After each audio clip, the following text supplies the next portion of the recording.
There are some lies in our science books. Taught it for 15 years. Even though I'm not teaching it anymore, I still like the study. There's so many neat things to learn. We're going to cover some of that tonight. Perception is being managed. We are being steered and guided by a hidden hand. The whole world has been duped by the media that is not real. Smart thinking, possible time traveler, smart thinking. That night, boom, contact memory. And then, Alex, if you don't agree, you'll be sent to a re-education camp. Just because I'm old doesn't mean I've lost my touch with the ladies. A lot of people here tonight felt like they lost. You know why? Now, experts are suggesting that we're in a golden age of shape-shifting reptilian sightings. Now, why is that? I was, and still am, a huge conspiracy guy. I literally ran out of new tin hat topics to research. It was most definitely not capable of melting steel. Then I would be a crackpot if I thought that was the case. Thought that was the case. Welcome. Thanks, Robbo. Welcome to the Hypothetical Institute, a podcast about conspiracies. My name is Luke. I'm Salty. I'm Cam. Gentlemen, how are we? I'm Peachy Keen. Can I be honest? Yeah. I'm over the coronavirus. What? You know what I say to Bill Gates, Fauci, and the rest of the NWO? Let's wrap it up. Yeah. Just dose me up with your vaccines. Yeah. If they already have got the vaccine ready with the microchip, just chip me. Yeah. Hey, look, if the microchip's going to make my life a little bit more convenient on top of me not having coronavirus and being able to go to the pub, just get that into me. Like, presumably the reason, if we're taking it as read that it is all about putting a microchip in us, surely that's ready to roll. And the only reason that they're waiting is so that people are sick and tired enough of the coronavirus that they're like, give me the chip. And that's where I'm at. Oh, look, when you listen back to this, FBI or NSA guy, just pass it up the chain that I'll tweet where I'm going. You don't even need to microchip me. I'll just let you know. All right, going to the pub now. I'll flip my location services on for all apps. Yeah, I'll open up all my data. Yep. I take my phone everywhere. I'll be early access on the chip. Like, there's still a few bugs and kinks to work out. That's fine. All right, what are we talking about? Today we're talking about two cryptids, or Fortean zoologals. We'll get to that. We're going to talk about the Jersey Devil. Yeah. Yep. And we're going to be talking about Orang Pendek from the jungles of Sumatra. Sounds delicious. The Jersey Devil was like far more interesting than I anticipated. Yeah. This isn't your, we think we saw a thing once. There's a whole thing to this. And I'm into it. Maybe just start us off. Could you tell us what is the legend of the Jersey Devil? Well, look, there's going to be a lot of Wikipedia page reading because the Wikipedia page for the Jersey Devil is fascinating as anything. Yeah, it's a top to bottom banger. Bottom situation. Top to bottom. Yeah.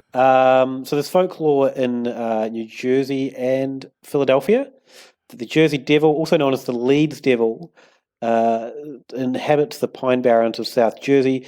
It's described as a flying biped with hooves, but there are many variations. It's kangaroo-like with wings, or wyvern-like, which is wyvern like a winged horse. Yeah, it's a Pegasus. Yeah, it's like a half bits of different animals sort of monster. There's clawed hands, there's forked tails. There's got a good blood-curdling scream. So it's got a lot, really. Yeah, if you're looking that's for what you want in animal. a cryptid. You want a blood-curdling scream. Can I just say, read the Jersey Devil name? I really liked that this was a monster from New Jersey and not from like the Isle of Jersey or like, somewhere in Europe. Yeah.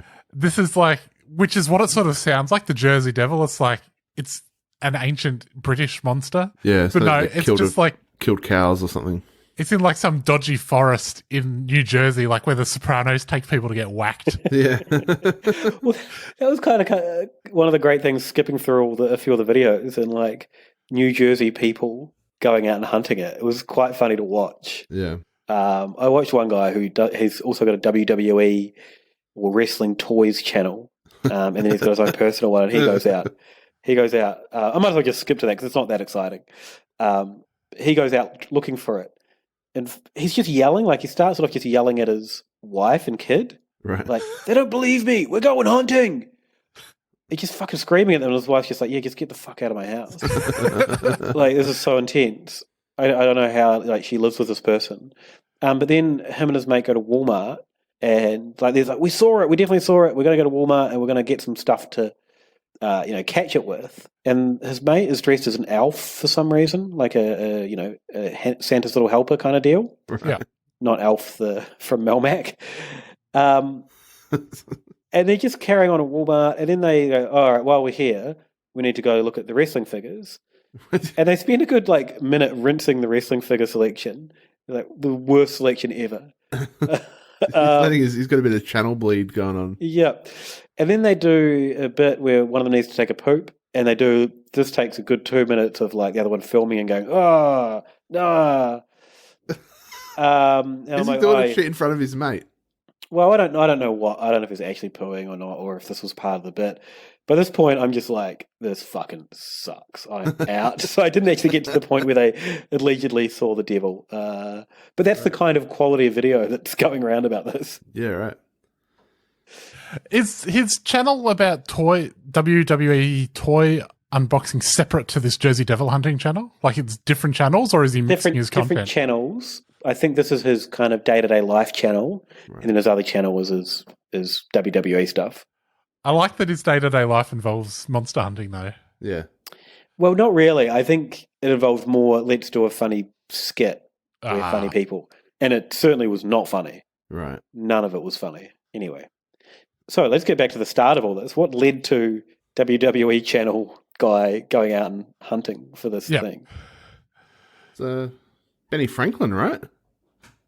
Well, do we want to talk about the monster first, and then we'll get into the actually quite interesting real story? Okay, go. So, like, what's the story with the monster? That, like, when people talk about the monster, what are they talking about? Yeah, we've talked about what it is, but have people been seeing this a lot? Well, so it originated with Jane Leeds, known as Mother Leeds.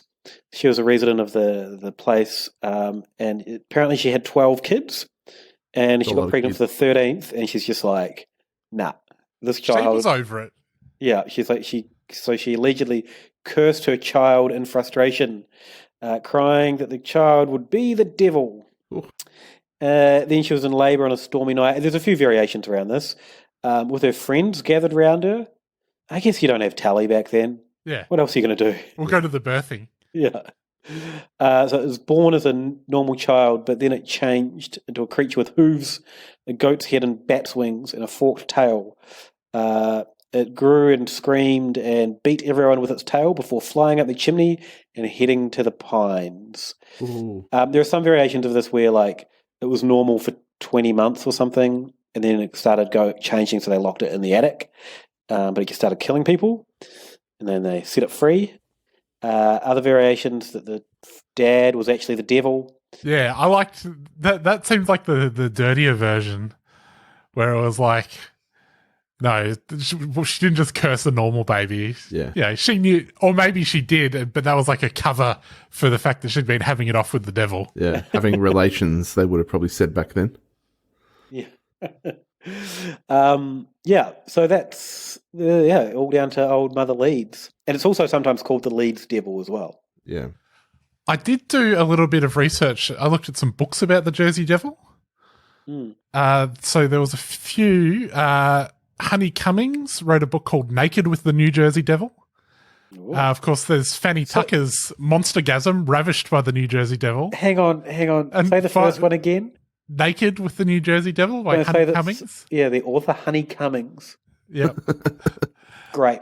And of course, the Paranormal Files jacking off the New Jersey Devil. Right. So I don't Is know. jacking off the New Jersey Devil different to jacking off like a horse or a human? Like, do you need to do something special? I guess I need to read this book. Bigfoot? What if you want to jack off a Bigfoot, then the New Jersey Devil? Plenty of information out there about that. Yeah. So I don't know how helpful this research was. I didn't actually read these. I just went looking for New Jersey Devil books, and this is what there was. And it's like, all I really took away from it is that the New Jersey Devil might be a monster, but it has needs just like a man. Yeah. Hey, that's a good takeaway. Yeah, so that's kind of the myth, and people still see it today. I saw a news report recently that people had seen it allegedly. So yeah. It's weird. The first time I remember hearing about the Jersey Devil was on the X-Files. Yes. And I rewatched most of the X-Files recently. And before I rewatched it, I remember thinking, oh, that Jersey Devil episode will be coming up. But I couldn't remember what actually happened in it. And I've rewatched it recently, and I still can't remember what happened in it. Okay. I just know that there's an episode about it. Is that weird? Do you think the Jersey Devil is clouding your memory because it doesn't want the truth out there? Yeah, potentially. No other explanation. Shall we talk about the real story, which I think is even better than there's a monster in the Pine Barrens? Yeah, which is already pretty good. What do you got, Cam? All right, so the original name for this was the Leeds Devil. And people were like, oh, this is, about Mother Leeds and Jane Leeds and all of her bloody kids. Yeah. Mm.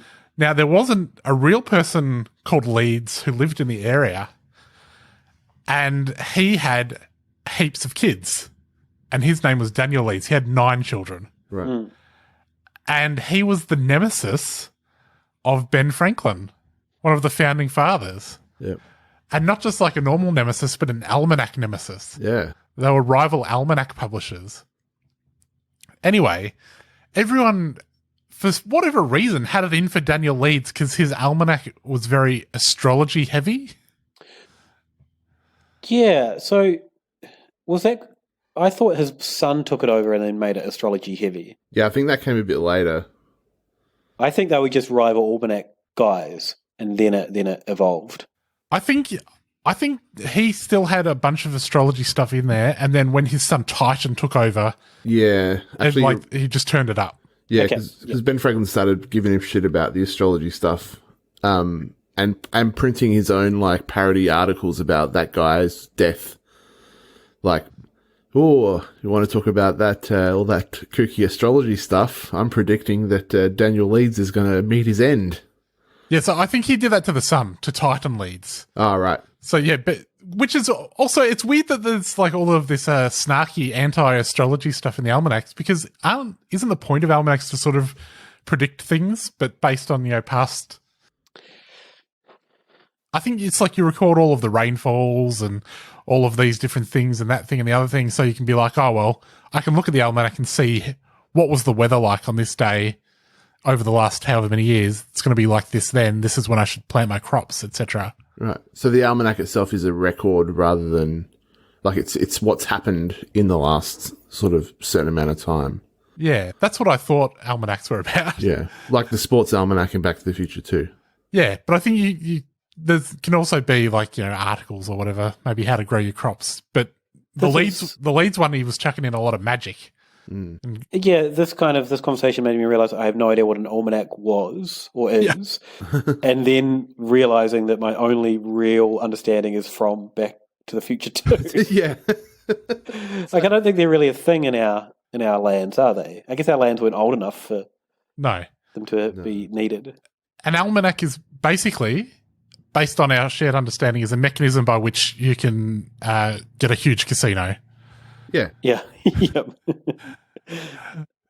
Okay, so we had 2 almanac guys, Benjamin Franklin, Daniel Leeds. Yeah. So, Daniel Leeds passes on to Titan Leeds, his almanac. Yep. Can we just quickly acknowledge that his son's name is Titan? Yes. Yeah. Well, he had 9 kids, though, so it's you're going to have to start getting creative. Yeah.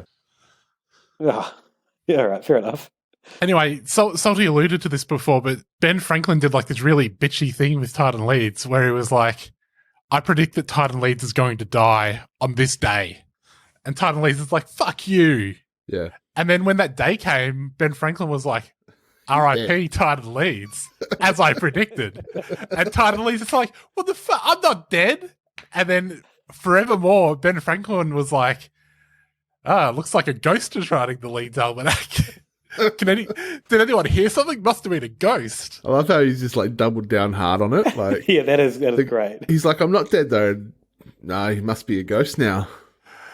Even after the guy actually died, I think they were still like, his ghost is writing the almanac. So, how often are these coming out? Like this almost feels like a daily Twitter beef rather than an annual thing. Annual thing, yeah. I think an almanac is like an annual thing, or maybe a couple times a year or something. Yeah. Remember a year ago when I said Titan Leeds would die, and he did. Haha! Remember that joke a year ago? Yeah, it happened a few months back. You keep the almanac. You don't just get it and read it and throw it away. It's something that you keep. And I guess again, old-timey times, they're not being bombarded with screens, so you'd probably skip over it. You'd read through it once every couple of months. It's possibly also the sort of thing that might have been kept in the restroom. Okay, as a handy source of paper. I don't know. I have my own sort of weird almanac resources I'm drawing on there. That's an insight into Cam's toilet. So the other thing about the Leedses, the real Leeds families, they had a crest, a family crest, which was a wyvern, which is a bat-winged dragon standing upright, which is basically what people say the Jersey Devil is, or the Leeds Devil is. Yeah. So I reckon that case is cracked, in my opinion. Yeah. What do you mean cracked? Like that's where it came from? Like it has to be from that. Like if you have a thing where you have a family called Leeds with it's a large family and they're associated with the paranormal and everyone fucking hates them. Yeah. Because that was the other thing. It wasn't just Ben Franklin that hated these guys. It was like everyone. Because everyone's like, we don't need this astrology thing. We're trying to be Puritans. I think he had also called either the main guy or Titan. He had referred to him as a beastly person as well a bunch of times. So yeah, this monstrous image had kind of been molded. Yeah, you've got him going around saying this guy's a monster, and then their family crest is of the monster that ends up being the monster. It's like it seems to be fairly clear how this one developed. So Titan's ghost obviously became the monster, and it's what's haunting. Gotcha. Yeah, obviously. Yeah. There are a couple of sightings that I noted down. Do you guys want to hear about them? Yeah, yes, please. One was Stephen Decatur, who was a cannonball guy, where he was getting cannonballs made. Right. And he popped over to the mill to check out his cannonballs being made. How do you make a cannonball? It says forged here. I guess you just get a big hunk of iron and beat it till it's I assumed they would have been made with some sort of mold. Oh yeah, that makes sense. Like a circular mold, pour in the hot metal and crank them out. Yeah, of course. But I don't know, because then they would have a seam, right? And a seam doesn't seem like it would be... you'd want a kind of quite a round thing without a seam to get like the compression of the cannon powder behind it. I feel like a seam would be a point of poor integrity. Yeah. Yeah, you'd want to roll it in so the seam is at least so it's sideways, not lengthways. Yeah. You wouldn't be able to. Powder. You can't predict how a bowl's going to roll down a tube, mate. Everyone knows that. No, I know. So I mean, I know there is an art to it. Mm. So yeah, maybe they are hammered out of chunks of steel. You know, it's something I've never thought I'd have to think about. No. And now I'm absolutely intrigued. If anyone's listening and they can add us, preferably one of those cool Sesame Street style videos from the 80s where they're like in a crayon factory. Some sort of video like that that's fun to watch of a cannonball factory. That would be great. Yeah, I'm into that. You want it with a little sing-along. Yeah. And a child narrating, this is how they make cannonballs. Anyway, let's car park that for another time. Yeah. So this fella is getting his cannonballs made somehow. I'm assuming he knows. Yeah. And then he sees the creature. So they fire a cannonball at the creature. Right. I guess they had cannons on hand. Yeah. Cannonball factory. You'd probably make them in the same place, I'm assuming. I feel like the cannibal factory is the last place you should be firing a cannon. Anyway, he fired it directly at the creature, and I think it hit the creature, but it had no effect. If you were Commodore Stephen Decatur, wouldn't you be like, oh, we need to work on our cannonballs then? Or you lie about how good your cannonballs are because clearly you've made a trash one in this one. Yeah. Oh, it shot it so hard it went to a new dimension by Decatur cannonballs. The other one I've noted down is Joseph Bonaparte. Oh, this is the brother of Napoleon? Yeah, Napoleon's brothers in this, which is, it's already kind of interesting that Benjamin Franklin's involved at his almanacs, and then Napoleon Bonaparte's brother turns up. He claimed to see the Jersey Devil while hunting on his estate in Bordentown in 1820. Bordentown? Borden, Borden. Why is Napoleon's brother... I don't know anything about Napoleon. Did he just bail out of France because everyone hated Napoleon at some point? Probably. Anyway, it was about 1820, and then 20 years later it was blamed for several livestock killings. Similar attacks were recorded around and accompanied by tracks and screams. There's that scream again. Yeah. Now this is where the Aussie link to this comes in, right? What's the Aussie link? Wait, can we just say about Joseph Bonaparte? So he was made the King of Sicily. Right. And then later the King of Spain. Why go to Jersey then? And then after all of that, he after like Napoleon died, he was like, oh, I better go. And he went to the United States where he lived in Philadelphia, right, and just lived off the jewels that he took from Spain. Jesus. All right. I guess that's why he left. Yeah. Anyway. He's been stealing all the jewels. Yeah. Apparently, Mexican revolutionaries offered to make him Emperor of Mexico, but he was like, nah, that's all right. I was King of Spain. I don't need to... King of Spain's fine. Yeah. I'm in Philadelphia. I've got easy access to Philly cheesesteaks. I'm set. Boys. Yeah, I've got enough Spanish crown jewels to last me, at the Wawa. I can decide. I can finally spend all my crown jewels deciding who makes the best cheesesteak. Yeah. Is it Chino's? Is it the other place? I don't know. I hope there's someone from Philadelphia that listens to this and appreciates our very basic B Philadelphia references. Yeah. People from Philadelphia are just amazingly intense about Philly cheesesteaks. God bless them. Like it has to be this exact formula of pretty garbage ingredients. If I'm honest, right? And it's delicious. Don't get me wrong. I freaking love a cheesesteak. I will eat one. I can eat one right now. Of a time. But it's not great cheese. It's not great meat. Yeah. Hey, Robbo, thanks for everyone I won over with my Wawa reference. You've just lost with your trashing of the ingredients. But anyway, sorry, Salty, do go on. So yeah, in the early 1900s, there was all the footprints and the livestock deaths and stuff. The Philadelphia Zoo posted a reward for whoever could capture the creature and bring it in for the zoo. And they got a whole bunch of people just bringing in random shit. But one of the things that got brought in to the zoo and was claimed to be the Jersey Devil was actually a kangaroo. Right. Some people got a kangaroo, fucking slapped some wings on it, painted it. I think they painted it with some green stripes or something.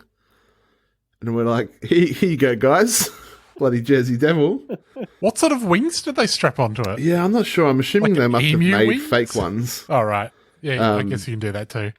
But the museum put the kangaroo on display and called it a kangaroo wing.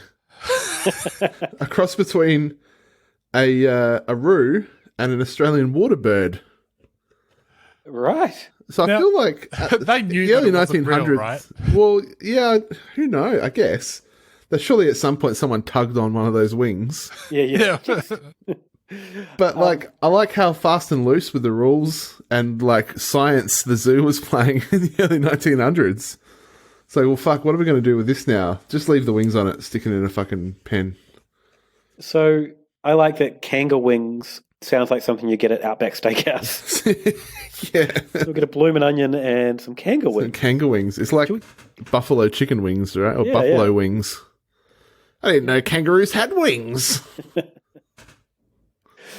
The other thing I've got is a couple of years ago, Bruce Springsteen on Halloween, little surprise song about the Jersey Devil. Ooh.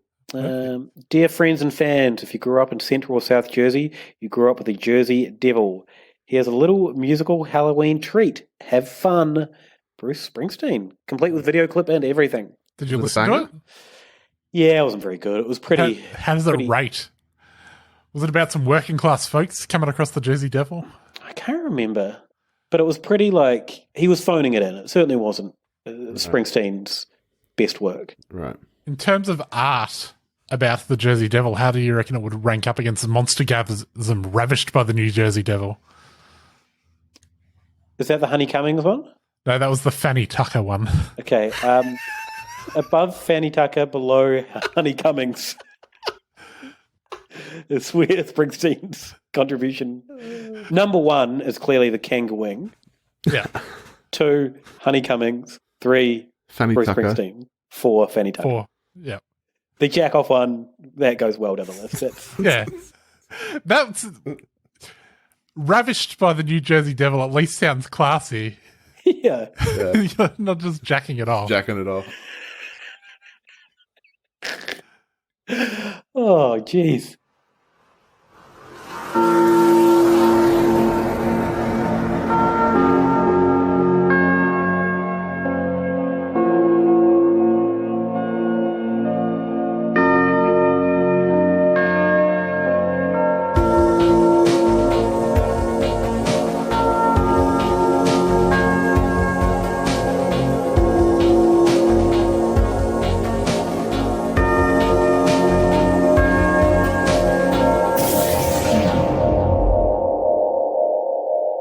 Let's talk about the Orang Pendek. Hey, Cam, you lived in Indonesia, right? I did. Did you know about this? I don't think so. It's quite specific, right? It's like from Sumatra. But also maybe a little bit Malaysia. But it's supposed to be the jungles of Sumatra. Yeah. I guess... Sorry. No, go ahead. I was going to say, just to start off with, Orang Pendek just means short bloke. Right. Okay. Which is...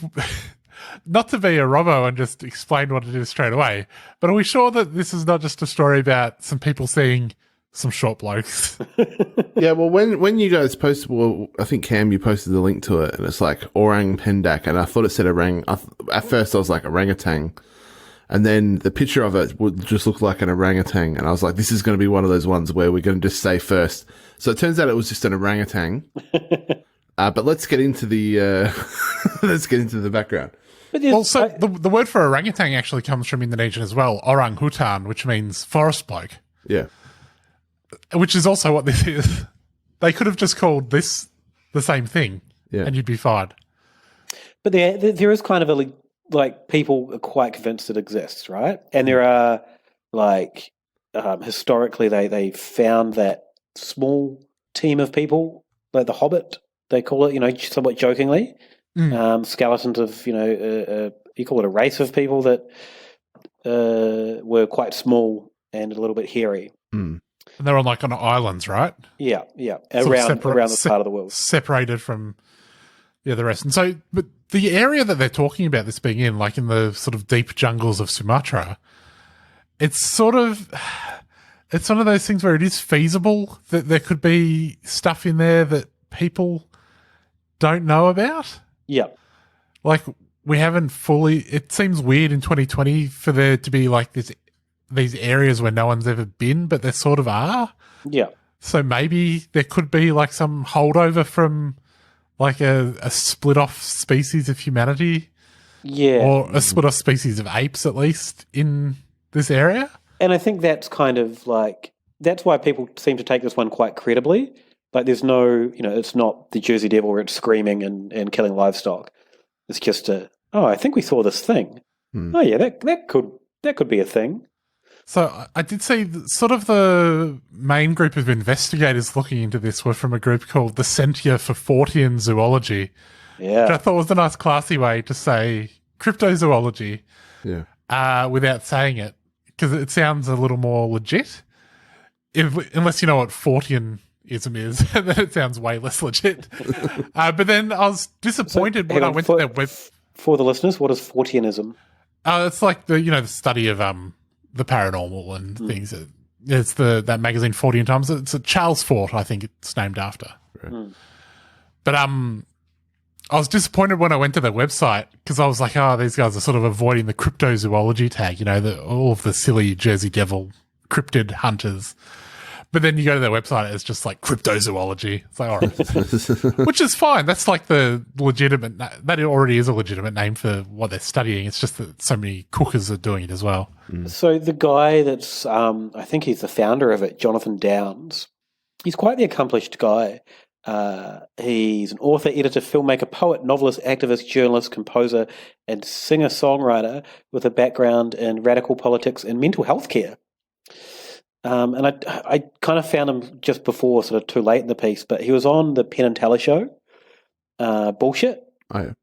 I couldn't find the video anywhere in the short time I had, but yeah, it seems like he's quite interested in it, but maybe not as cooked as some other people around it. Interested just to our curiosity perspective. So yeah, I'm gonna do some more research on him later. Actually, I have decided. These guys that are like, I'm not searching for, time-traveling Bigfoots. They're like, I'm going to Sumatra because there's this area of forest that no one's been in before, and then there's been sightings of this thing. And even those guys that are like, I'm going to this area where there's these rivers that, very few people have been to, and there's been sightings of things in them. They need to come up with another name for what they're doing so they don't get lumped in with the interdimensional Bigfoots. Sort it out. Let's sort out cryptozoology. Yeah. Let's separate I want to go jack off the Jersey Devil and I want to go find the river monster that's killing villagers in the deep Amazon. Yeah. And even then, I'd say leave the Amazon monster fish hunting to Jeremy Wade. Yes. Because he's really good at it. Yeah. So do we want to, I guess, did you guys look at, how did you research this one? What did you find? I did see there was one of the main bits of proof of this is a video that the Centre for Fortean Zoology guys had, which was of them on motorbikes. Those blokes on motorbikes. Yeah. Chasing the Orang Pendek down the road. And I don't know, it looked fake to me. Yeah, I saw this one. It was talked about on the Joe Rogan show, and like this guy's talking about a cave, the cave in Vietnam, the biggest one in the world. And he's said, we found this only in the 90s, and it's huge. It goes to show there are places out there that that we still haven't found. Yeah, and then Rogan's like, oh yeah, I think there's this Orang Pendek in Vietnam. I think it's Vietnam, is what he says. And then they bring up the video, and then he's like, where are they? Are they in Vietnam? And his mate, I don't know. It's like, if you can bring up the video, you can just search it. Yeah. And they show a video of the bikes, and Rogan's pretty into it. That's about it, really. Right. But yeah, it's a video of some guys on bikes, and they're sort of chasing this thing as running ahead of them on the road. But they, stop for some reason, and so it gets a bit of distance from them, and then it runs off just into the brush on the side of the path. And it looks like a little upright ape sort of thing. To me, it just looked like a bloke in a loincloth running down the road. It's sort of quite hard to see it. And because for whatever reason they stop and let it get some distance, you really can't get a good look at it. I think one of them had fallen off the bike. Just keep going. Leave a man behind. You're not going that far. Yeah. And there was 4 of them. One of them can keep going. Maybe the one that was filming could keep going. Yeah. And so, it runs off into the bushes, basically, into some long grass, and they just give up, or it ends there. Well, there's a bit of footage afterwards where they're milling around in the grass trying to root it out. And, one of them picks up the big stick that it was running along with. And they're like, oh, look, it's a fucking big stick. And it's like, It's not going to, you're not like enticing it to come back out by charging in after it's swinging a huge stick around. Yeah, leave it to stick for it. You'd like do the whole thing of like, all right, we leave the stick here then, and we'll just ride off. I think we watched the video of them analyzing that video, and it was like, look at when he picks the stick up, look how big it is compared to him, and then look at when this bloke's got the stick. It's like, it was way down the road, you couldn't see anything. Yeah. Stop trying to do scientific like height analysis on like this shitty like first gen GoPro video footage. How is that going to help prove the video true or false? Like, yep, no, that stick is it's pretty big. Whoa. I watched an exhibition, 3-part thing on YouTube of I think it must have been on what's the History Channel, maybe one of those ones. And it was an English expedition going and spending 10 days in the jungle. One of them on the expedition swears he saw one time. He calls it the best achievement of my life, but also not taking a pic is the worst achievement of my life because he didn't get a photo of it. And he had his camera in his hand, and he said, it went past me, and then it was too late. Bang! There goes the cover of Time. I'm like, man, you really got faith in your photography skills in that moment. But the photo I would have taken would have been the cover of Time. Yeah. Well, it might have been, the cover of something because it's at least sort of 40 in Times. Yeah. It's a big discovery though, like an unknown species. One video I watched said the most disturbing aspect of Orang Pendek was that it had a human face, which I don't know. Human faces aren't disturbing. No. But these guys that were going in, they got some prints, like made some casts of the prints that they'd found of animals, and they were pretty much convinced that the prints they had were it. And they set up some pheromones, some ape pheromones, and some cameras around the forest to try and find it. One dude took a big huff of the ape pheromones. I put the video on the Hypothepod Twitter, and he's just like, he huffs it down. He's like, whoa. And then he just has a big coughing fit. He's like, oh. Careful huffing those ape pheromones. That's how jacking off the Jersey Devil starts. Yeah. And they keep finding, so they set up the cameras, and one of the guys, they can't find anything on the cameras, and he's like, but the camera's still working. And that's the main thing. In fact, that's not the main thing at all. You need to capture the Orang Pendek on film. And they just get pictures of themselves walking back and forth, and they're all bummed out by it. But they take the casts of the prints, and they take them to a museum guy who specializes in analyzing them. He's got laser technology and all this stuff. I think this guy one time was given a Bigfoot print. And now people just start giving him the same things of other things, thinking that's what he's into. Because he seemed kind of disappointed that was his lot in life. How someone gets a snow globe, and people are like, oh, he's into snow globes. Yeah. Well, then suddenly they've got 1,000 snow globes now. I don't know what the fuck to do with all these snow globes. Yeah, this guy's that, but with Bigfoot prints. Anyway, these guys in the field were just 100% convinced they'd found the footprints. And this guy is just like, nah, it's a bear print. It's clearly a bear. Yeah. The sun bears that live around there. So, yeah. But before they get that proven, the narrator says, nothing can overshadow their excitement of the footprint analysis. Except the footprint analysis results. Yeah, that really overshadowed. Yeah. I did see a little bit of one doco where a guy was talking to someone who had seen an Orang Pendek come into his house.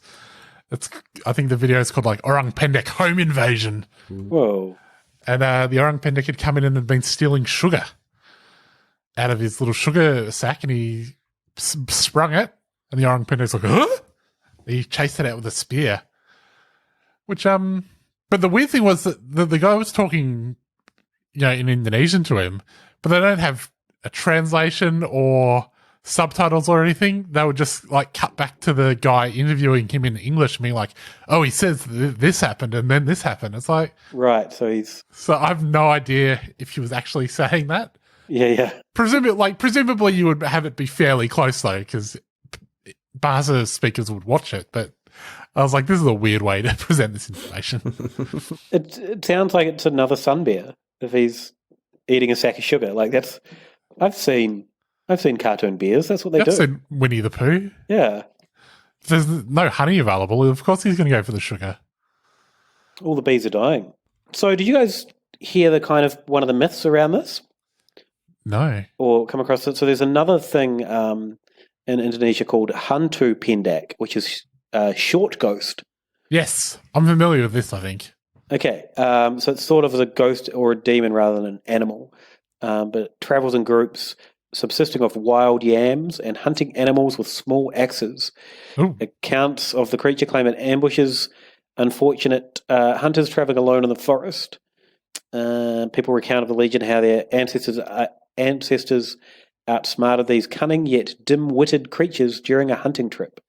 The legend is often used to boast of the intellect and reason of people who live along the Makikal. So they're like, our ancestors tricked the shit out of this ghost. We're smart. Yeah. But it's called dim-witted in this, so not that smart, really. Now, so is this legend of the short ghost, is this just about a real short species, though? Well, that's what they're saying. Could this be true? And also they're like throwing massive shade on them. Like we killed all these little short blokes. Because they're idiots and we're smart. Any more on the Orang Pendek? No, I didn't get it. No, not really, but I like them. I like that it was maybe real. It made for a nice change from things that aren't real. Yeah, these were there was more in these than I anticipated. Because quite often cryptozoology is a bit like, it's just a thing someone thought they saw. And that's it. Yeah. Or it's like, it's obviously been cooked up by stoners. Like, yeah. Well, did you see that monster out of Lover's Lane? With the Lover's Lane we all go to where there's all the bats? We saw a huge bat. Yeah. It's like, all right, good one, guys. But this one, it's like, well, we don't know. There's no one. People aren't in the deepest, darkest jungles of Sumatra. Not to be racist. I'm sure calling jungles deep and dark is probably racist. So if people want to find us on the socials, where can they do so, Robbo? Before we do that, Cam, I just want to say the news show this week is going to be great. There's some really cool news out there. We've got some Tom DeLonge gear. We've obviously got QAnon, but we've got some other cool things as well. So patrons, don't miss out on that one, and sign up to the Patreon if you want to hear that content every week. It's what is it? Patreon.com/hypothepod. Yep, that's it. And then Twitter is probably the go-to for all of our... Whoa. Just hold on a second. I just wanted to say we've got a new member. I just wanted to say welcome. Oh, cool. They hit me up in a tweet.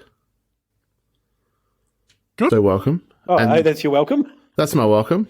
Welcome. And of course we have to thank Tammy. Yeah, that's what I was going to do.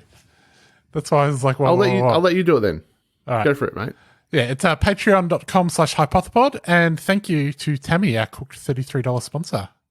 We're probably overdue some buttons and stuff, aren't we? Yeah, we should start doing that, especially because we've got a new guy. New guy's got to get some swag. Yeah. So check that out, but we're also on Twitter, Robbo. Yeah, at Hypothepod on Twitter, which is where you'll find the videos that I was talking about. I put some snippets of the Orang Pendek hunters, and some Jonesy stuff's gone up recently. Cool. Alex Jones doing an Australian accent. Nice. Tune into that. Robbo, where can they get you? You can get me at Ale of a Time, aleofatime.com for beer stuff. Salty? You can get me at Saltmarsh on Twitter and Instagram. Instagram's my art stuff. Andrew Saltmarsh Illustration on Facebook. Tohada on Patreon. And twitch.tv/thesalt for art and terrible gaming. Camo. You can get me at Sexenheimer on Twitter. And my radio show on 3CR, Pasaran, is now available on Spotify. Hey. So bloody made it, mate. And it's on Apple Podcasts as well, but Spotify is the easiest way to listen, I reckon. Nice. All right. Thanks, see you later. Bye. Don't worry about a thing, except if all our world leaders are alien reptilians. I said don't worry about a thing, except maybe the fluoride in our water supply contains mind-altering drugs. Don't worry about a thing, except whether or not Port Arthur was a false flag operation in which to disarm Australia. I said don't worry about a thing. I accept you can definitely hear John Lennon say I buried Paul at the end of Strawberry Fields Forever. Ooh, don't worry about a thing, except not only did Bush do 9/11, but he also keeps the planes out in Area 51, which, let's not forget where all of the aliens are. Don't worry about a thing, except Donald Trump is clearly a woman and you're just blind if you can't see that. Why don't you open your